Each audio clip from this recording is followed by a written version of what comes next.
Deadlock is complicated. Macro, micro, movement, items, builds, and on top of all of that you also have to deal with your 5 teammates. But today we are going one layer deeper. There's hidden item interactions in this game that allow you to get the edge over everyone else. From somewhat unknown all the way to the secret tech of Deadlock. What's up friends, this is Metro and today we're going to talk about secret synergies in Deadlock. Some of these you might have heard before, but down the line there's going to be some very obscure tech, but all these tips, if you use them correctly, will help you win more games in Deadlock, and we'll get right into it with Transcendent Cooldown. This item is bought by a lot of characters, and a lot of players buy this item to lower your cooldowns on your active items. Like, for example, if you have like an infuser right down the line, it lowers the infuser cooldown, etc, etc. But Transcendent Cooldown also lowers the cooldown of every single passive item in the game. And a lot of characters have builds that can really make use of this. And I'll give you the first example here on Wraith. This recently got changed to where it also works with Siphon Bullets. That's why you see a lot of players in the late game buy Siphon Bullets and then rush Transcendent Cooldown. So the cooldown reduction applies to the passive lifesteal effect of Siphon Bullets. Not only that though, it works on so many other items that are so useful in the game. So if you look at my build right now, you can see really how much value this item is getting just by having it in my inventory in the late game on a very normal Wraith build, right? It lowers my cooldowns on my items. I also get a massively reduced cooldown on Surge of Power. It is basically always active now, but also on Tesla / Capacitor. The way it works on Tesla or Capacitor is it can proc more often, which just ups the damage by basically 30% if you're using it properly, okay? So Transcendent Cooldown is an item that has crazy synergies with a lot of items in the game. People don't use enough, and you should really consider putting this in your builds in the late game if you're running some of these items and they don't have to be actives. Again, right? In this build right now, I would run 2 actives only. One of them is Capacitor anyway, so it works double on the active and the passive. But I'm getting so much value out of this item in the late game that it's just a better upgrade than a lot of other like items that would give me more health, just because my Siphon Bullets procs more often. Also works great with Torment Pulse. The same thing, by the way, applies to Superior Duration. And right now, this item is not as popular as cooldown, but a lot of characters use it for good reason. One of them is Infernus, where in a very common Infernus build, you buy Toxic Bullets and then you buy Superior Duration, and it works on Toxic Bullets. Other items this applies to that you should consider. Burst Fire, right? Extends the duration of Burst Fire. Now lasts for 6 seconds basically. But also just really strong lifesteal 6k items like Vamp Burst, where this item again makes your Vamp Burst last for a lot longer. So when you're making a build and you have a lot of items that have these passive cooldown effects, consider putting either Superior Duration or Transcendent Cooldown in your build later in the game, if it makes sense. Which we just talked about Tesla Bullets, we'll get right into the next tip, and this item is one of the most misunderstood items in the game. I see so many people buy this on so many characters, but only a very small subset of characters in the game can actually use Tesla Bullets and especially Capacitor effectively. The way Tesla Bullets work is, you have a 15% proc chance on every single bullet you shoot. Which means the faster the fire rate of your character, the more reliable Tesla will proc, okay? So characters you will usually see this bot on is something like Ivy, something like McGinnis, something like Wraith.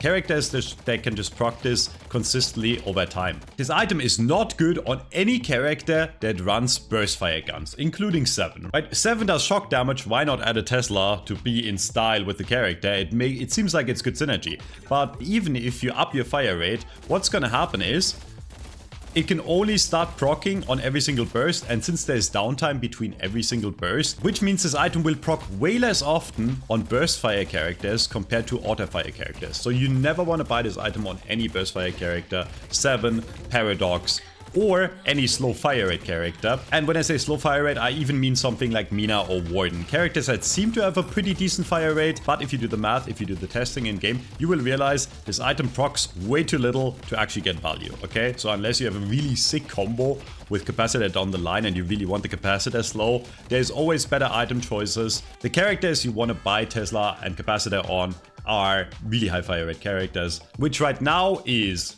Billy, Graves, Haze, Infernus, Ivy, McGinnis, Venator, Vindicta, and Wraith. I love providing educational content, and it really means a lot to me that it resonates with so many people. And with the Deadlock Academy, we are going to provide the best content on the internet for coaching in Deadlock, period. I offer classes every week to help you climb in no time, and we also have many more courses by hand-picked pro players and pro coaches. And there's really no better people I could think of to help you teach the game to make you a better player. We also do weekly coach scrims where you jump in to improve while just playing the game. Right now there's a 30-day free trial. Just try it out, see how it goes, and I think the results will speak for themselves. Next up, let's talk about resistances. Okay, a lot of items in this game have resistances. The two most common ones that just give resistance flat are Spirit Resilience and Bullet Resilience, and in the early game, Battle Vest and Enchanter's Emblem. What you should know about resistances is they stack diminishingly, okay? So if you buy multiple items that give you that sort of resist, so Spirit Resist, it will not give you the full value. So if I were to buy something like Enchanter's Emblem, and then I add another 8% resistance like Missing Vulnerability, on paper, right, it should be 18% plus 8%, so it should up to a total of 26. But if we look, we press tab, we see that it's actually not that. And again, the more you stack these, the more diminishing returns you get. So stacking a lot of items that give one sort of resist is not always the correct choice.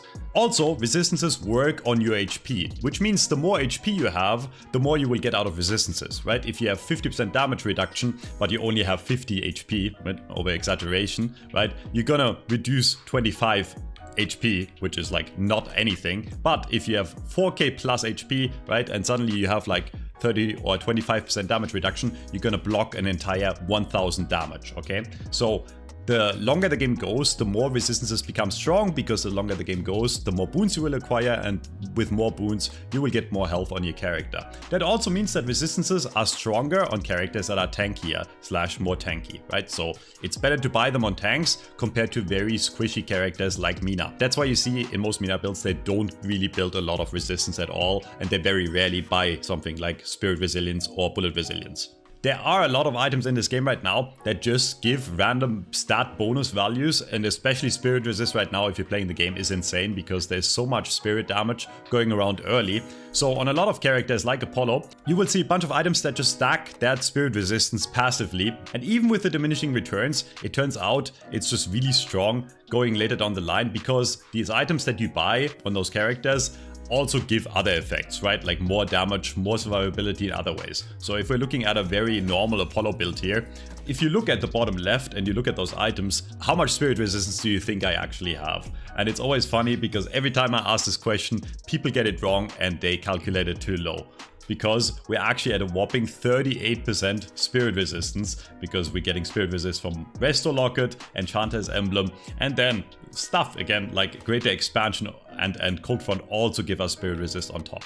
So stacking it, as I said, is diminishing, but when the items work really well with the character you're playing, it is worth it getting a few more items that actually add something to your build, but also give you more spirit resist, because again, it's just the main damage right now. And if you run around in the early or the mid game with 38% spirit resist without even having to buy something like Spirit Resilience, you're just gonna feel really unkillable, really tanky, without really having invested much into greens. The same thing applies to any sort of lifesteal. It's a bit more niche because there's not that many lifesteal items in the game, but if we look at the items, if you were to buy something like Vamp Burst and Fury Trance at the same time, you will also have a diminishing return on lifesteal. Okay, again, there's not that many lifesteal items out right now, but it is something to consider. Don't overstack lifesteal items, don't go mega ham. It's usually better to have one really big lifesteal item like Vamp Burst or Infuser if you're doing spirit damage, right? Or Leech if you're doing hybrid damage, and then invest into more HP and more survivability / resistances. Otherwise, Battle Vest and Enchanter's Emblem that you can buy in the early game to get more resistance against Spirit / Bullet also have a passive effect that amplifies either the weapon damage on Battle Vest or your Spirit abilities on Enchanter's Emblem. And a lot of characters actually buy this more so for the bonus effect rather than the Spirit Resist, which means Enchanter's Emblem, you really want to buy mostly on characters that really benefit from the extra spirit power. And Battle Vest you want to buy in the early game on characters that shoot their gun a lot. That might sound really simple, but you have to keep in mind, if you're going to buy something like Enchanter's Emblem on a raw gun damage character, let's say something like a Haze, right now, it's not usually the best choice, and you're better off getting a battle vest early if you want a bit more survivability, and then get your spirit resist in another form, which would be on haste, for example, spirit resilience or fury trance that also gives you spirit resist, right? That's why you see in a lot of builds battle vest being bought on characters that use their gun early, and Enchanter's Emblem bought on characters that use their spirit early. Now, if you have a character like Warden here that can use both pretty well, you kind of want to buy whichever one you feel like you need more. Right now, I want to say in the current meta, it is almost always Enchanter's Emblem, because again, there's more spirit damage early on, so I have Enchanter's Emblem in my main build. But if I feel like I want some survivability and I want the later 4.8k vitality spike to get more HP, but I want more damage and I don't really care about the resists, you can very easily replace this, right, on this character. Just add a bit more gun damage instead of getting the effects of Enchanter's Emblem. Next up, let's talk about healing reduction or anti-heal items. And there's not that many in the game, but it's one of the categories in the game that is neglected the most, especially on O rank. If you watched my latest item video, I talked about how good Healbane is and how you should buy it on like a lot of characters, how strong it is. But it's very important to know how healing reduction actually works. Healing reduction does stack, but only from different sources, which means if you have two people on the same team that have Healbane and they both apply Healbane to the enemy player, it will only give you the 35% healing reduction. Now, if you have one player that has Healbane and another player that has toxic bullets and you stack them, those will stack additively, okay? So you will get the Healbane healing reduction and the toxic bullet damage reduction. Which means on some characters you can run both, right? If you really want anti-heal on your character and your character can make use of both toxic bullets and Healbane or Healbane and decay, you can stack them and get a really big anti-heal effect, right? This is especially great against someone like Victor. If you're someone like Shiv, you buy decay, you buy Healbane, you put decay on the Victor, and suddenly he can't heal at all. He's gonna die like a fly, okay? Only item in the game that stacks with itself is crippling headshot. So you can have multiple crippling headshots on your team, and if two people on the same team apply crippling headshot to the same person, it will stack, okay? So you will get double the bullet resist reduction and double the spirit resist reduction. So in the late game, if you need shred and you have two characters that can apply crippling headshot kind of easy, it is worth stacking. It's a really strong late game item. You see this in a lot of builds on high level. And in a lot of high level games, you will see multiple crippling headshots on the same team. Alright, let's get into the bit more obscure tech that I think is still useful in certain situations. And let's talk about the Golden Goose Egg. So the Golden Goose Egg has one really big downside, which is there is a 10% damage penalty. And if you read this item, it looks like this damage penalty is on everything. But that's not actually the case. There's a few items in the game that actually are not affected by Golden Goose Egg. So on items that reduce the enemy HP by a percentage, like toxic bullets, scourge or siphon bullets, this will actually still be the exact same no matter if you have the Golden Goose Egg or not. Now I know this is very rare occasions, like which character in the game wants to run Golden Goose Egg farm and then, like, you know, buy toxic bullets after, or siphon bullets active. The answer is you can probably let this run a bit longer on a support like Rem if your Rem wants to run something like Scourge in the late game, which is, I think, a solid option because you can cast this on your allies. And again, the Scourge will do the full damage and you will not have to worry about the downside of Golden Goose Egg's damage. There's so many videos on this item around on YouTube by now, but a short TLDR, this item is just really, really good on supports that don't necessarily need to do a lot of damage and get most of their value by healing their team or by casting specific abilities that make your team stronger, like Rem or Page. Another cool combo that you might be able to build around your character is Bullet Lifesteal and Headhunter. So, Headhunter has a raw bonus headshot damage bonus, right? It's 75 on base, and then if you level up your character, it scales with boons. So in the late game, you do 215 bonus headshot damage, and it's always a flat amount. The funny thing is, the Bullet Lifesteal actually works on this bonus head damage, which means if you shoot Headhunter while you have Bullet Lifesteal, you will not only get the healing from Headhunter itself, the percentage-based healing, you will also get bonus healing from Bullet Lifesteal. So on a headshot, you're gaining quite a lot of HP back, and this is going to be even more if you do this with an active item like Vampiric Burst, where you can proc Vampiric Burst and the first shot will actually give you a lot of healing because, again, the bonus damage applies to healing. Current Headhunter users like Lash can run Bullet Lifesteal and maybe Vampiric Burst in the late game. There's already a meta developing around Lash where he's played more as a gun character, where you buy Siphon in the late game, but I think this can be very useful on characters like Warden and Lash. Experiment around with it. Next tip, specific to Viper, if you don't know this yet, Bola makes the enemy untargetable by you or your teammates, right? So if you saw any Vipers in your games recently, buy armor piercing rounds. The reason is this item for the longest time makes it so you are able to shoot your gun through the Bola. So you can throw the Bola and you will still be able to damage the enemy through it, right? That's why this item is one of the most common items bought by Viper in the late game. And it's actually really, really strong on this character. And if you get to late game with it, you can actually one-shot combo someone by just throwing a bola at them and then just unloading your gun, and they can't do anything, right? They're literally bola'd and they can't do anything against you, and you will do bonus damage. I guess we can talk about armor piercing rounds right now and the way it interacts with plated armor. Plated armor is a late game upgrade that a lot of characters want to buy against on-hit effects and to reduce bullet damage.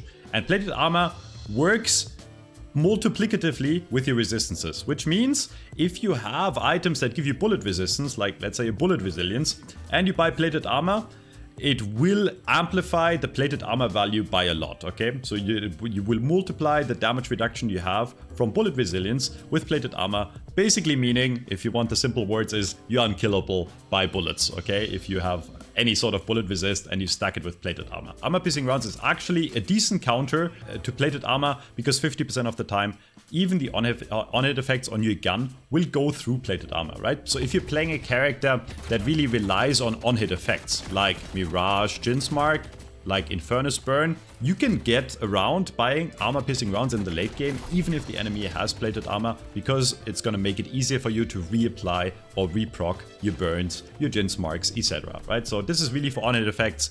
Let's talk about resist reduction for a second, or what a lot of people call shred in the community. Shred is anything that reduces the enemy's bullet or spirit resist, okay?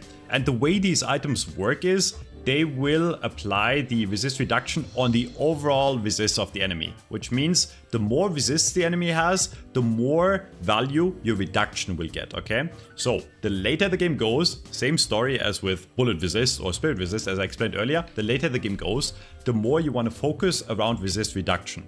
If the enemy gets up to around a 50%, let's say spirit resist, and you don't buy any spirit resist reduction, you will do half the damage, literally. But just by buying an item, something like Spirit Vent, and applying some percentage-based reduction, you will do a lot more.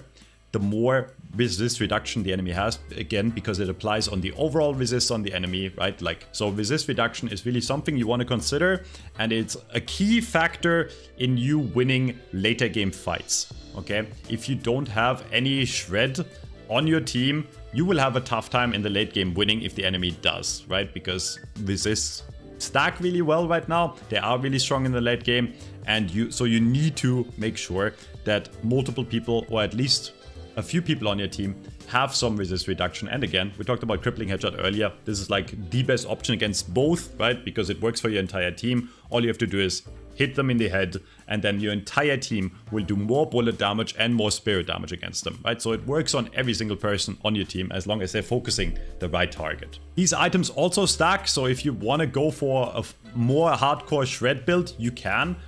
What I do on my Warden is I buy a hollow point pretty early on, and then later down the line, if I have to, if I really need more shred, I also end up buying crippling headshot. Right now my resists are at 0%, and as you can see, after the application, because I have stacking resist reduction on my bullet, we're now at -24 for bullet resist, so quite a hefty amount that the enemy is going to do bonus damage. By the way, negative bullet resist does exist, so if the enemy has no resist at all, they will take even more damage, more than 100%.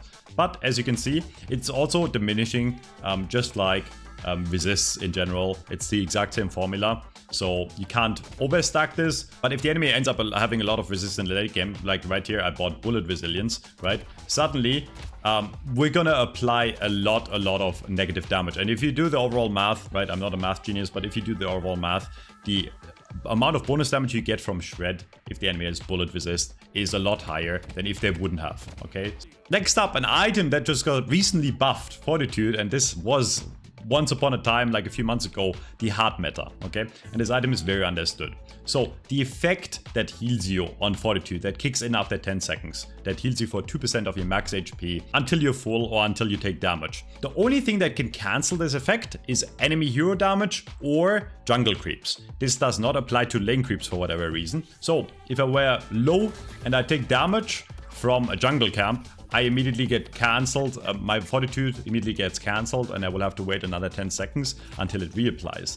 Now, if I were in a lane instead, right, and my Fortitude is running, and I take damage from the enemy creeps, for whatever reason, I couldn't explain it to you, maybe someone in the comments can let me know why, the lane creeps do not cancel your Fortitude. That's why it's actually getting back into the meta, right? There's a lot of team fighting going on, so all you have to do, if you are low and you want to regen without going back to base and your Fortitude is, do whatever as long as it's not taking damage from enemy players or farming jungle camps, right? And now we're going to talk about one of the most misunderstood and underbought items in the game, which is Unstoppable. I see bought not nearly enough, even though it is one of the most crazy items in the game, okay? So on paper, if you look at Unstoppable, you would want to buy this item if you don't want to get stunned, right? It says in the effect, temporarily suppresses negative status effects and you become immune to stun, silence, sleep, root and disarm. It is true that Unstoppable is great to be used if you don't want to get Mo comboed, right? If the enemy has a lot of stun that can shut you down so you can't play the game. But a big effect that is not appreciated or not thought about at all is the temporarily suppressing negative status effects. And that is literally most effects in the game, okay? I'll give you a few examples. First one would be if you're on a carry and you're playing mouse 1 and the enemy has any sort of fire rate reduction. It might be that they have a suppressor. It might be that they have characters that have abilities that lower your fire rate, like Dynamo Stomp, like Yamato Slash, right? There's a lot of fire rate reduction in the game that can stop you from shooting as fast as it is. And the way fire rate works is it stacks up until a negative 50%, basically making it so you only deal half the damage, okay? This also, by the way, applies to items that reduce your spirit damage, something like Silencer, right? Like Silencer, if you're being hit by it, or Inhibitor, reduces your overall damage or your spirit damage. And all these effects, if they're on you, you will do less damage, right? And Unstoppable stops all of that. Think about it this way. Would you buy Unstoppable if this item actually said deal double damage for 6 seconds, right? Because that's really what this item is in the late game against a lot of comps, right? And you can stop the enemy from having all these negative damage effects on you, and suddenly you're literally dealing double the amount of damage you would without the item. So instead of in the very late game going for another damage item, right? Like another Ricochet, another Shadow Weave, another Spiritual Overflow, another Spell Slinger, think about buying Unstoppable, okay? Especially if the enemy has a lot of fire rate reduction and you are a gun character. This also, by the way, applies to any movement slow, right? There's also a lot of movement slow or lockouts in the game that just make you move slower, and this stops all of that from happening. So it is really an unstoppable item, and I think they should be a bit more clear with the description, because again, it's underbought. When we're talking about negative status effects, it is everything. It is damage reduction, it is movement slow, etc, etc. Crazy item, way underbought, way misunderstood. Another item that I see a lot of people buy that they don't really understand how it works is Spiritual Overflow. Spiritual Overflow recently got changed and it now gives you 20% ability duration. And if you have characters that can make use of those ability durations, like for example a 7 if you're running Power Surge and you want a longer Power Surge, the way this item works is quite weird. If you were to use your ability before this, right, so let's say I use Power Surge and then you go in and you start proccing Spiritual Overflow, this will not actually extend the Power Surge you just casted. It does not retroactively work on the abilities you casted before Spiritual Overflow. So if you buy this item, make sure to proc it before you proc the ability that wants the duration extended, right? So on Wraith, for example, I would shoot a few bullets, make sure that it's active, and then only after cast my ability that I want the duration extended. This is just how duration extension on a situational item like Spiritual Overflow works. It's coded that way, right? It might work the other way. In my opinion, it should work always. It should retroactively extend, but it doesn't currently, so keep that in mind for my players that buy Spiritual Overflow to extend your abilities. Spirit Power usually does apply retroactively. Fire Rate obviously applies instantly, so you don't have to worry about those two. Now, for my support players out there, if you buy Rescue Beam, there is a really cool tech you can do on Rescue Beam to pull your teammates to safety way faster and way further. What you have to do is, if you were to pull a teammate out of harm's way, usually the way it works is, right, you activate the item and then you can decide to pull them at any time and it will pull them towards you. This makes it kind of awkward if you're kind of close, because they're only gonna get pulled a very small distance, right? So what you can do is you can activate Rescue Beam, pull them, and then immediately cancel the Rescue Beam. What's gonna happen is it's gonna slingshot and basically increase the velocity your teammate is gonna be pulled with, which makes for some really sick saves you can do if your teammate is in really deep shit. This works best if you're above your teammates, if you're playing something like Kelvin, or if you're on the high ground, but it also works if you're like next to them. So what you do is you cast your Rescue Beam, you pull them instantly, and then right after pulling, you instantly cancel. And this is what this will look like. And I can't speak anymore. Making for a sick slingshot that will, again, pull your ally out of harm in a very fast way, in a very fast manner, which again is going to be way faster than this normal pull animation. The one downside is, because you cancel Rescue Beam, it's not going to heal as much, right? So it's a Hail Mary, save them instantly from harm. And a lot of the time when one of your teammates is being focused like that, it is better to get them out instantly rather than having to wait for the slow animation to finish and your teammate will end up dying anyways. So again, works best if you're above them, you pull them out of harm's way and you do the slingshot and they get out for free. And that's about it for today. Let me know if you have any obscure tech in the comments that I've missed. Again, there's a lot of things to cover. We can probably do a second part of this video. If you guys found this helpful, let me know. And until next time, see you friends. Bye bye.